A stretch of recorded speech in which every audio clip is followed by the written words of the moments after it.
In today's episode, we want to look at the subject of fear, and what we want to answer to the best that we can is this a fear issue, or is it really healthy concern?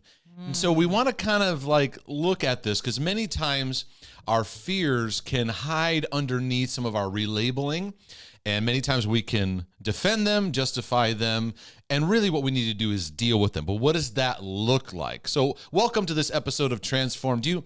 I'm Mark DeJesus here with my amazing co-host and wife, Melissa. Ho.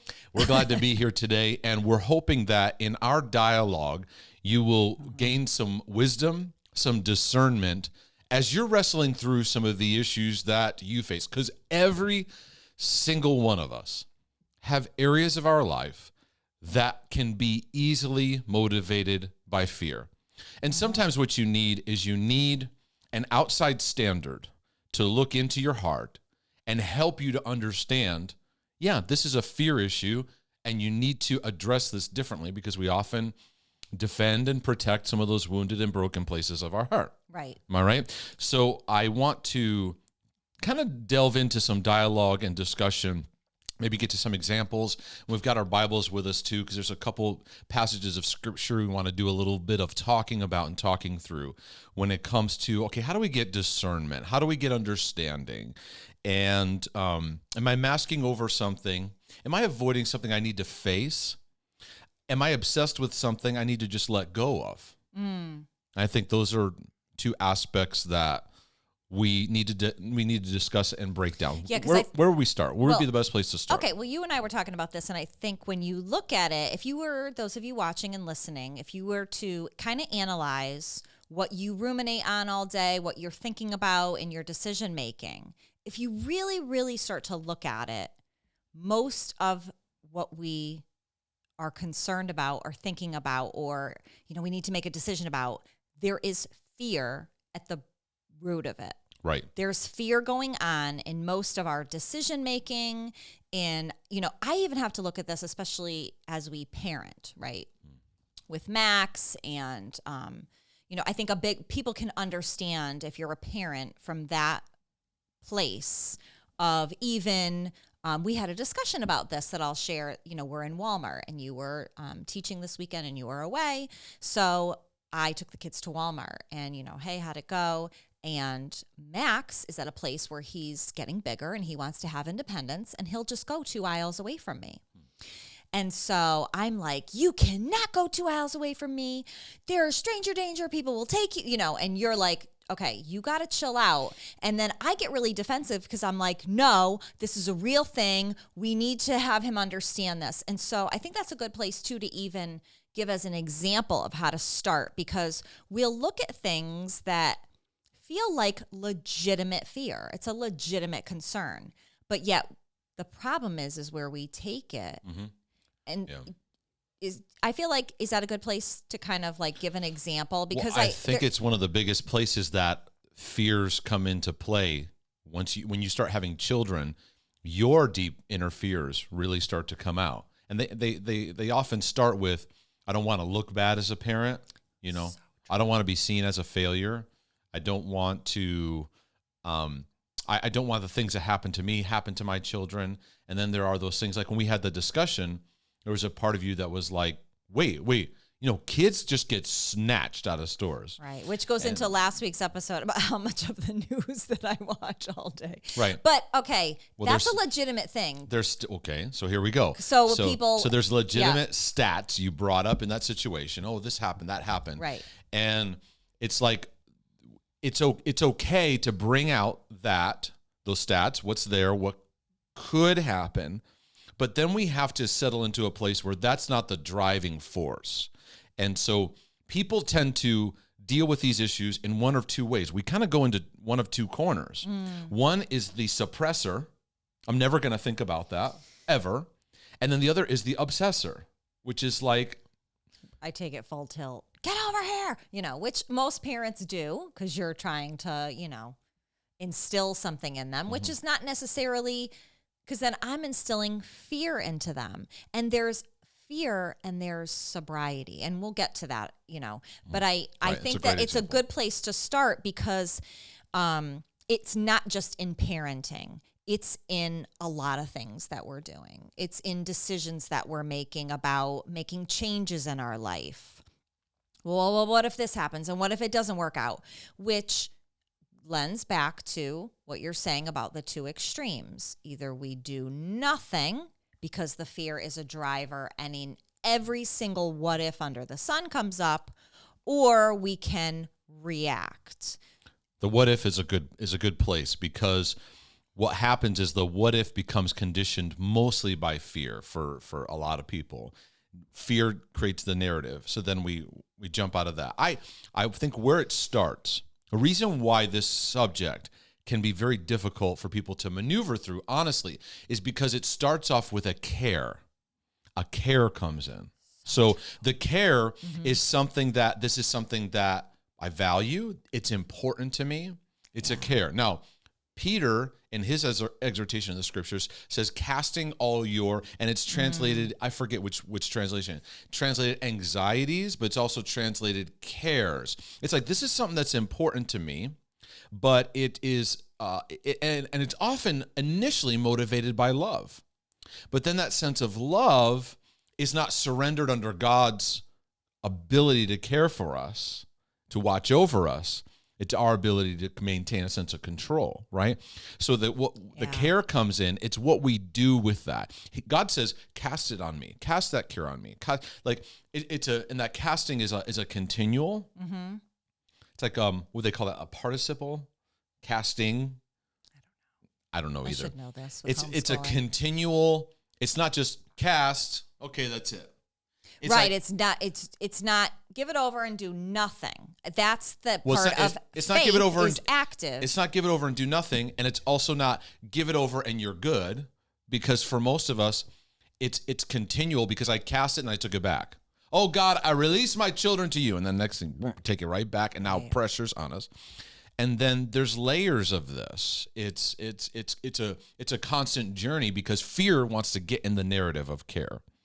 And then it becomes something where initially, it might be motivated by love, but then later it can be more motivated by fear.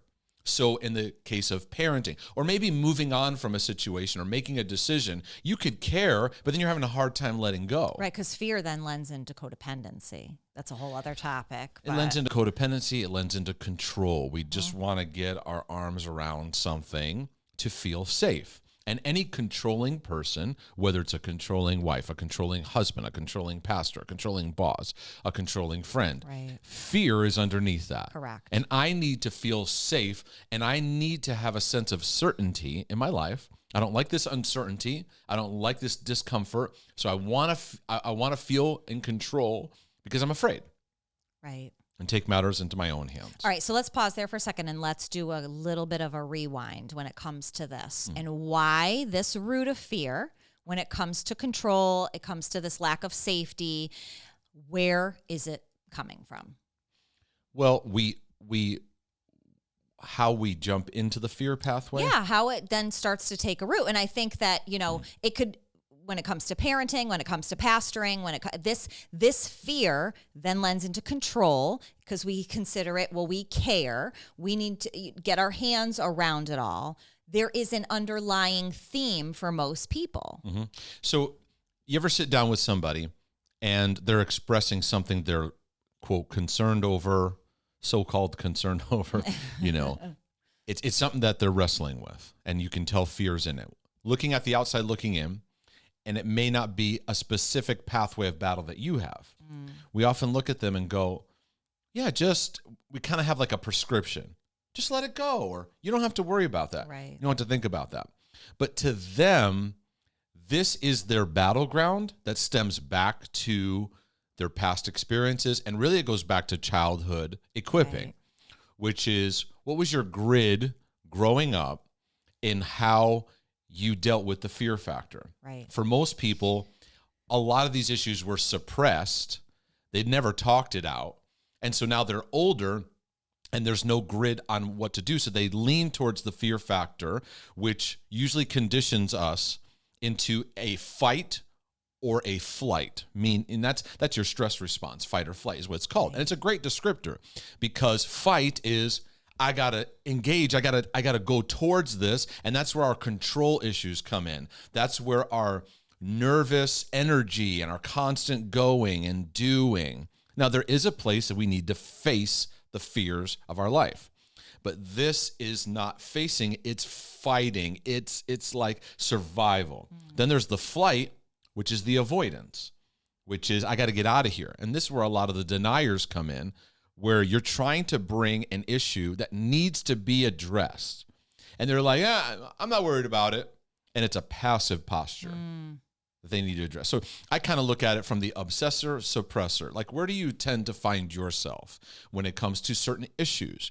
Do you tend to you see an issue with somebody, you got to get on the horn and you got to call them and you got to talk this thing out right now. And you didn't ask God about it. And you didn't say, Father, would you give me wisdom? Do I need to just shut up right now and not say anything? And then there's another situation where you're the suppressor, where you don't deal. Your default setting is push it down. So I think it's important to get honest about where your default setting lies. For me, I have areas that default to the obsessor, and I have areas that default to suppressor. And what I need wisdom to show me where I need to break out of those ditches and engage the subject without fear being the dominative narrative. Making decisions where, and that's where I started. I started to say, I no longer want fear. If there's any form of fear in this, I'm going to expose it, and I'm not going to act on what it's saying right now. I want to just pause and get some clarity. That helped a lot. Yeah.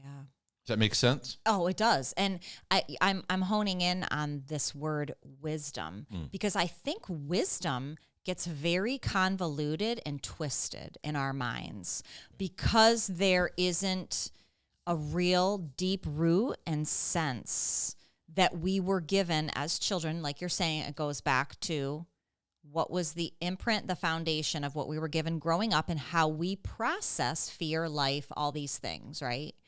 And that the word wisdom is just jumping out at me because I think so much of us think we're getting wisdom, and really it's a distortion because of how we even process life. So how can we kind of bring this back to some basic understanding for people? Because I think this fear topic, especially in this area of fear or concern, fear is a monster for people in their lives. I think it consumes a lot of people's day. And I want to bring back to like some basic foundational things that people can start to begin to realign themselves with to understand this is where I need to get reset so that in processing these things out, okay, this is my center. This is my center. I need wisdom. How do I get that right now? Yeah, the key is learning how to receive wisdom, and then the ideal place to live where you're not obsessor, suppressor, where you're not spinning in fear-based motives is to move into sobriety. That's the ultimate goal. Peter says, be sober, be vigilant, for your adversary, the devil, walks about like a roaring lion, seeking whom he may devour. That's not a fear posture. It's a posture of a well-trained soldier.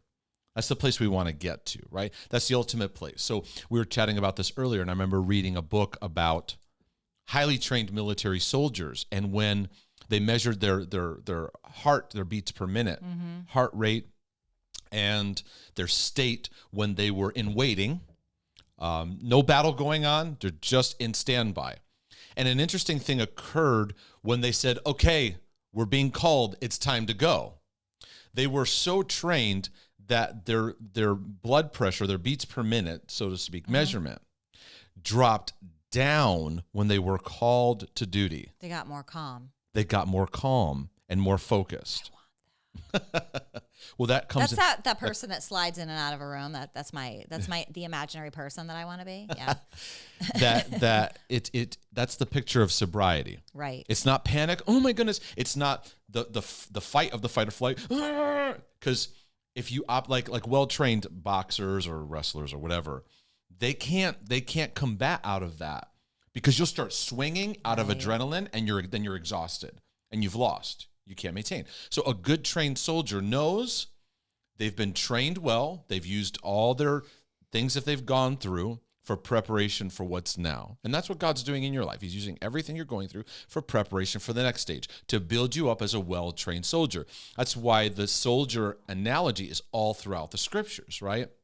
So, which is so awesome, because it's like, can you imagine what that feels like? That you have a crisis, something at hand, and you then become, which I think we were meant to be, and we're going to get into that in a minute in the word, but you in a crisis, you literally become more calm, because within that, you're going to know exactly what to do.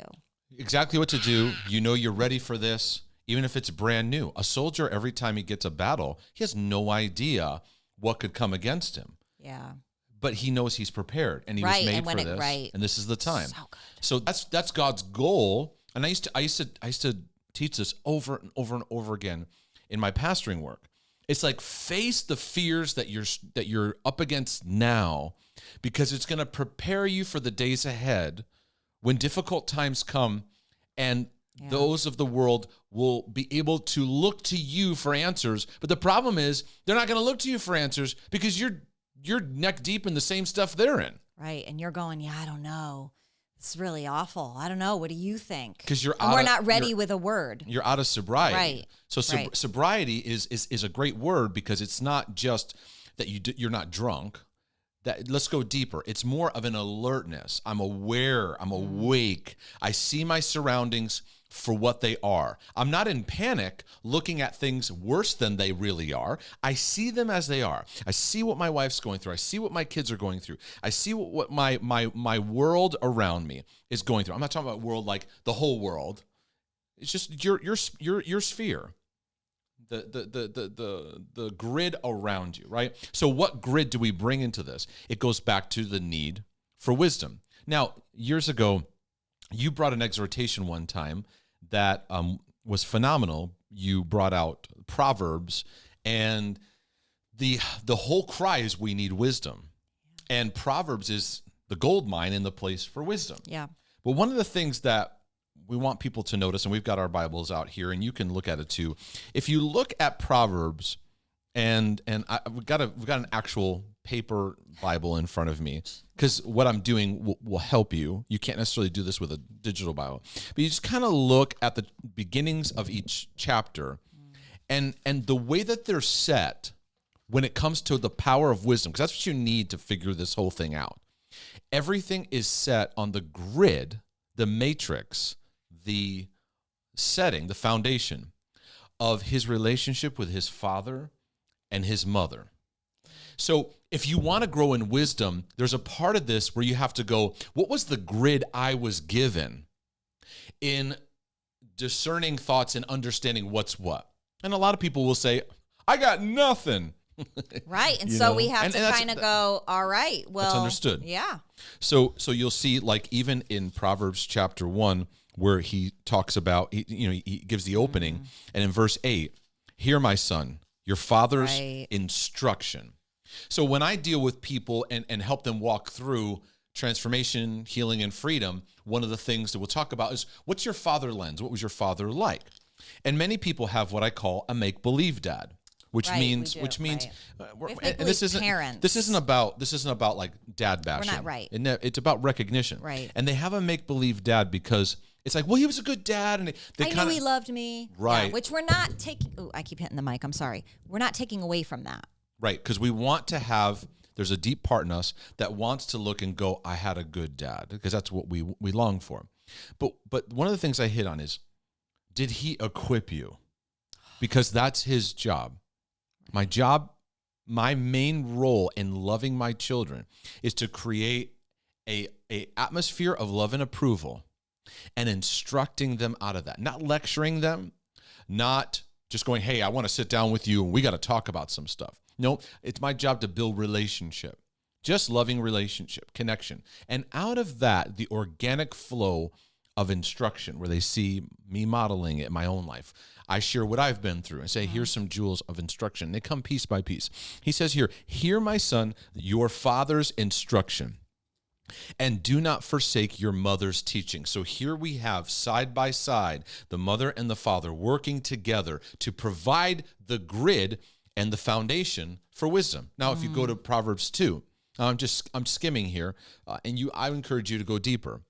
In 2, he says, my son, if you will receive my words, I'm reading out of the New American Standard. You have whatever version you have. My son, if you will receive my words and treasure my commandments within you, make your ear attentive to wisdom. So see, out of the father's instruction, wisdom is going to be provided for the child as he grows. Incline your heart to understanding, for, listen to this in verse 3, for if you cry for, now I have the word discernment. I have understanding over here, yeah. Okay, which there's parallels. When you have understanding, you're able to gauge. Is this thing motivated by fear? I need to get honest about this, because if fear's a motive, I need to address this subject, right? Because a lot of people, wherever they are and wherever they need to go, fear is holding them back. Yeah. It's causing them to procrastinate because they don't want to face something, causing them to avoid, or maybe it's just keeping them so just grinding the engine and they're exhausted. Yeah. Stagnant. Right? Right. Lift your voice for understanding. Then he talks about seeking her. And he speaks of wisdom as a female. There's this beautiful pursuit, like a loving relationship. Go after her. She's worth being pursued, right?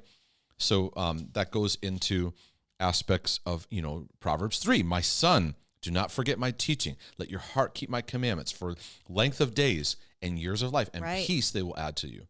Do not let kindness. Okay, so he's talking about favor and kindness, and then it goes into the most famous scripture of all: trust in the Lord with all your heart, and do not lean on your own understanding. In all your ways acknowledge him, and he will make your path straight. Your ability to trust God is initially formed out of what your parents deposited in you. Right. Even deeper, the scriptures say, I forget where it is, but we often teach on it. It says, I learned to trust from my mother's breast. Right.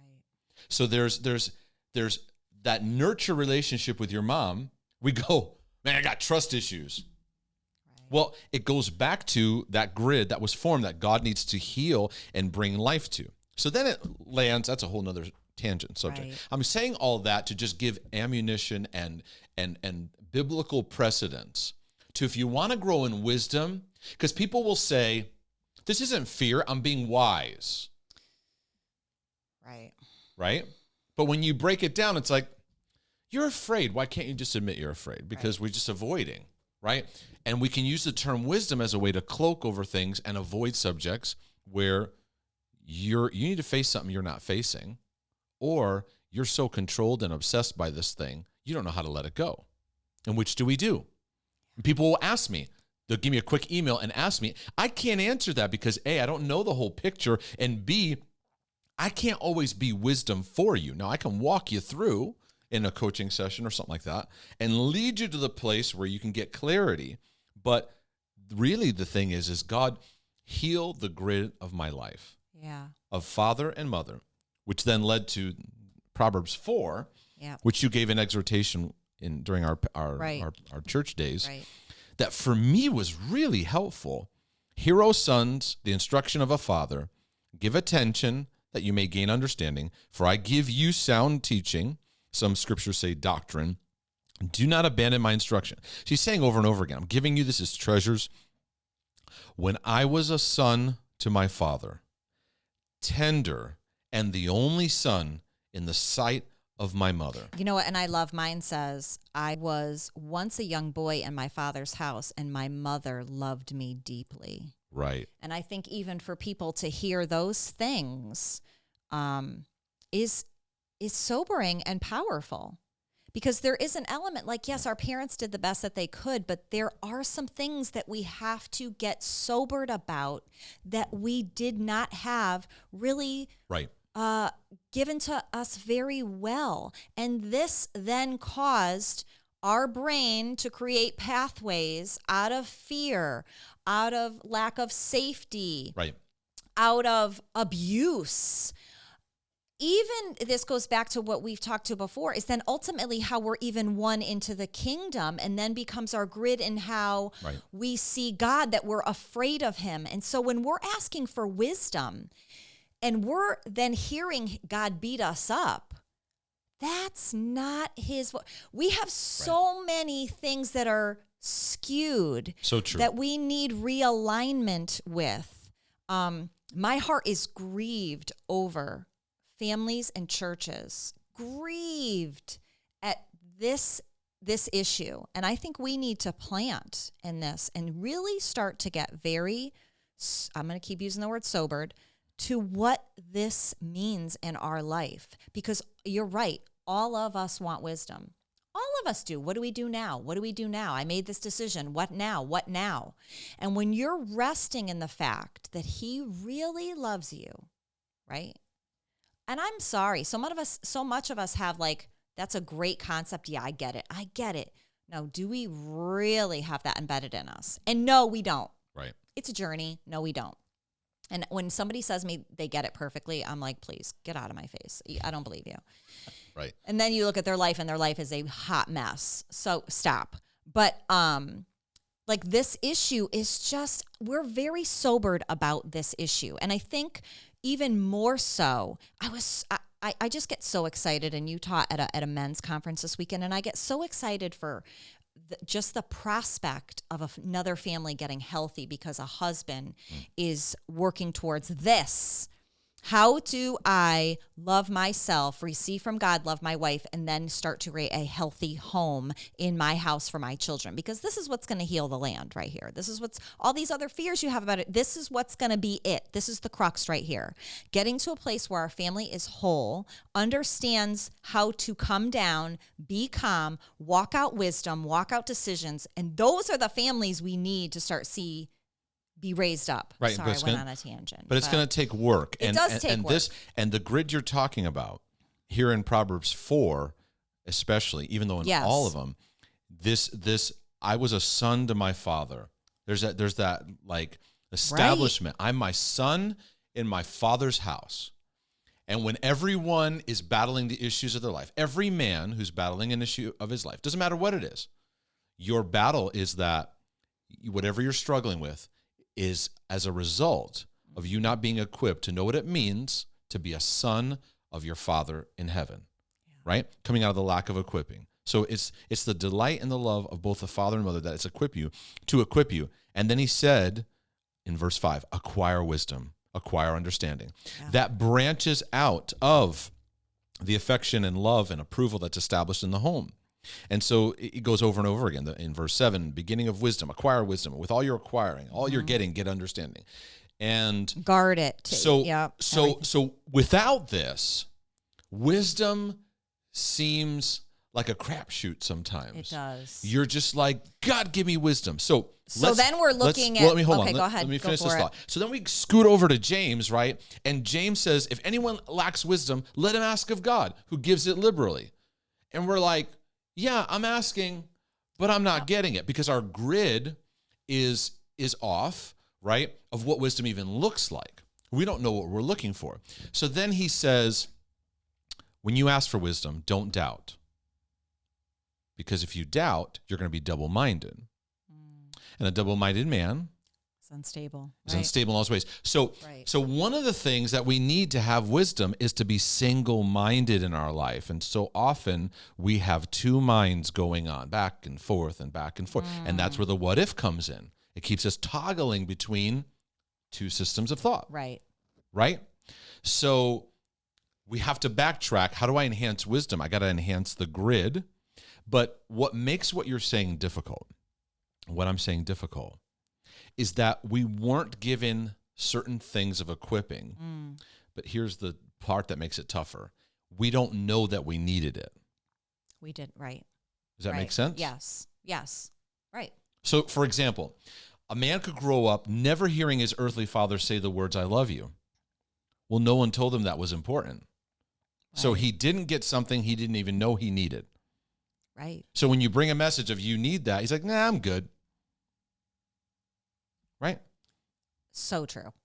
So it's like we have to identify the root system to even understand Yeah.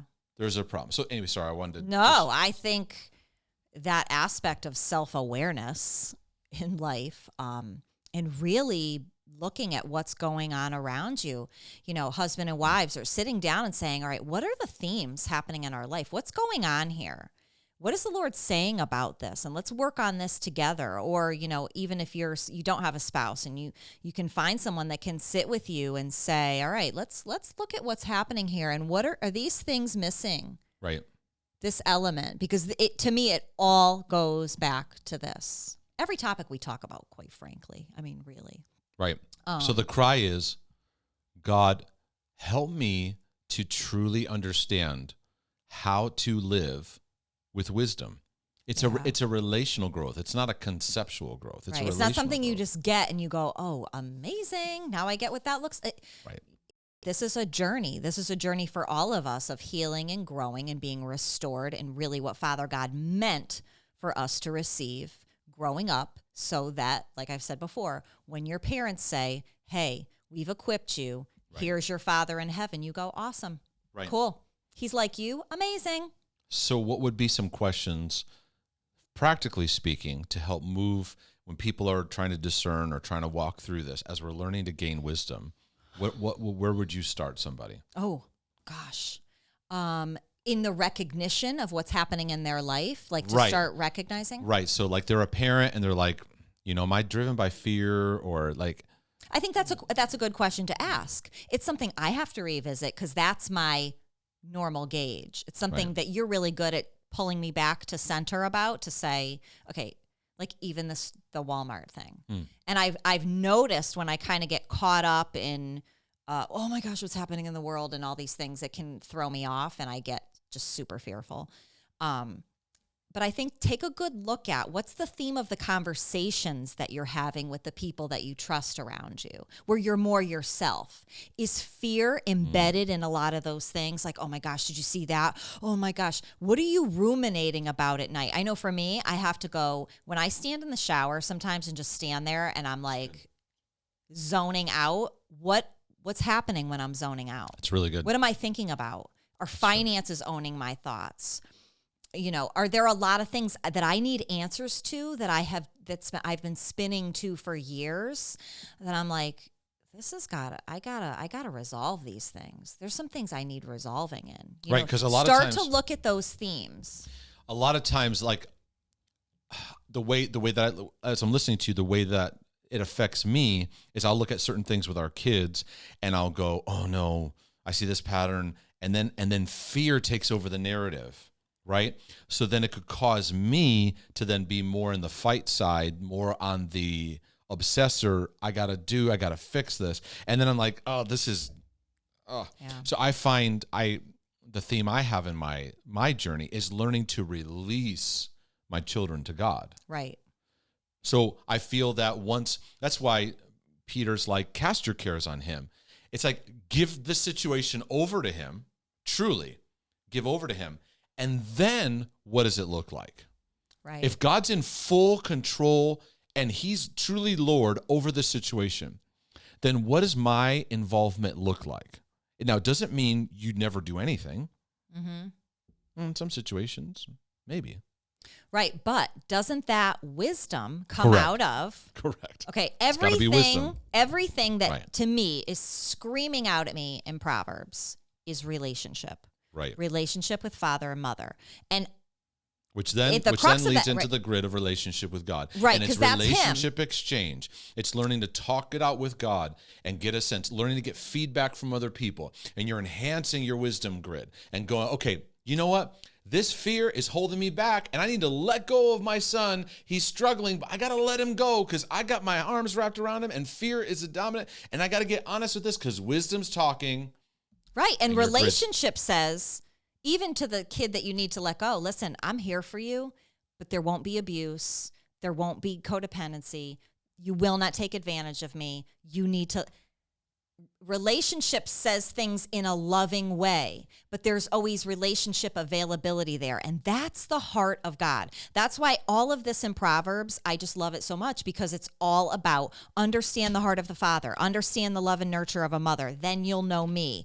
This is what's going to carry you through. This is what's going to give you long life. This is what's going to happen when you're on that path and you go, it's a little crickety. Which way do I go? Okay, well, I have wisdom to fall back on. We all need to be realigned in this. So no matter what you're battling, at the end of the day, relationship is the highest priority. So within it, if you don't know what to do, get in relationship with some good people. Help to start giving yourself some references. If you're like, I don't know how to do this with God. Well, God put us all here as a representation of him. So start getting into relationship with some good people. But if there's some people you need to get away from, you need to start making that decision too. Sure. You know, and you could be afraid to make those changes. Well, I think that's mostly a driver, you know, for a lot of people. But because it goes back again to, we all want to belong somewhere. We all want to feel loved. And we stay in unhealthy, yucky situations out of fear that, well, where else am I going to go? What am I going to do? So something that comes to my mind that was helpful for me, and the reason why we're talking about this in the way that we are, is you need an outside source to give you feedback on your internal grid. Right. That's why relationships are so important. And the isolation people are falling into is not good, because you don't have any feedback now for some of those bad thought patterns that need to be addressed. So, for example, when I was single and I had very dysfunctional relationship patterns, it took, because I had a lot of language that protected it, right? Oh, right. God is leading me, or this is what he said. A lot of like God language, because it was my way of finding my landing place. When really it was fear. And it sounds spiritual too. It sounds very spiritual. And one time a person interrupted my pattern and said, I don't know, I think you need to think about that, because I think you might be afraid. And that upset me at first. And that's what we do. So one of the things you need to pay attention to is if there's a subject people bring up and it hits a nerve and you respond with defensive anger. Yeah. Right? It's most likely unmasking a fear issue that you need to go, you know what? Where's this going back to? What do I got to deal with? I'm just like Adam. Yeah. I was naked and I was afraid. Yeah. And God comes and goes, who told you that? So I got to go back to the who told me this, and really assess it. If fear was not in the equation, how would I respond? And so people will say, well, I don't want to go to the doctor because I don't want a bad diagnosis. I don't want to hear a diagnosis. Well, go face it. Because then it's I'm going to have to deal with it. And right. How did I get here? Right. Right. Or they'll say, I have a diagnosis and this is a healthy fear because this could happen. And it's like, okay, the statements you're bringing out have accuracy to it, but they're shrouded with fear. So you could go into your treatments. What would it look like to exercise trust and perfect love that casts out fear? So you go into this trial, and everybody has their version of things that they're going through. Right. Child with special needs, financial troubles, church hurt, stuff, yeah. church wounds, relationship wounds. The person you need to have the conversation with, but you're just not having it. And you're like, you know what, I gave it to God. And you're just like, you probably should have. You never really talked to It's that. a cop-out. I have to be honest. We People use that as a cop-out. We do a lot of passing the buck, copping out, and we put spiritual terms over it. Yeah. And then we just don't think about it. And then we're wondering. Could be a whole episode in and of itself. Right. And we're wondering. So do you have anything that you want to say as a like a real easy takeaway for people on what they could do to just get more settled in? Well, I think that none of this will work if you're not honest with yourself. Right. So I think I like to encourage people to start with taking the situation, giving it over to your Father in heaven, like emotionally. I'm giving this to you. And then it's like, now what? So whatever the subject is, give it to him. And then, Father, would you give me wisdom? And usually wisdom will bring something that will stretch you. Mm-hmm. So it's like, you're all over the situation, and you need to release it to me, and you need to step back. Or you need to give the situation over to me, meaning God, give it over to God, and you need to face this thing. You need to go have that conversation because you're avoiding this. Yeah. I think those are kind of because wisdom will speak to either direction. Now, your battleground, some lean more towards the controlling, obsessive. You're too much in this. And your fear is driving it. And then there's others who are just pushing away, not dealing with it. And you need to just face it and realize, wow, there's a jewel here in just facing the issue. And then, God, sobriety. Give me sobriety so that I'm alert. Because many people are passive because of fear, right? Yeah. We need to get into the arena of rest. The Bible calls it rest, and rest is not passive. Rest is not crazy all over the place. It is the divine place of God where you're trusting in what he's saying, acting and living out of it. And that's where the refreshment is. That's where the lane is, where it's like his grace works, and we're constantly being pulled in and out of rest all day long, right? Where you become too driven or you become too passive. And my journey is learning to keep adjusting. And that in the process, you learn wisdom. Right. You learn how to stabilize yourself because you go, okay, I remember what this is like. Don't take the bait. Right. Come back to the foundational truth that you know to be true is that God loves me. I'm safe. And yeah. So starting to learn the love factor, because out of love relationship, the wisdom can grow out of that. So solved everything. If these episodes are a blessing to you, would you take the time to go to markdejesus.com? Would you consider a one-time donation or join our monthly partnership that really helps support the podcast, the video content? There's been so many kind notes that have been written and great relationships that have formed and connections out of the material that's there. And a lot of what we're talking about too, if you want to take the next step, get your copy of the book, I Will Not Fear. It's available in paperback, audio, in Kindle edition, and there's also a video e-course that you can sign up for as well if you go to my course section at markdejesus.com. There's also a free email thread that you can jump into, and there's a series of videos and free downloads you can get. Go to the show notes of this episode, and you'll be able to find the link on the show notes on our website. Go to season 7 episode. What's this? Episode 3? 1, 2, 3. I think so.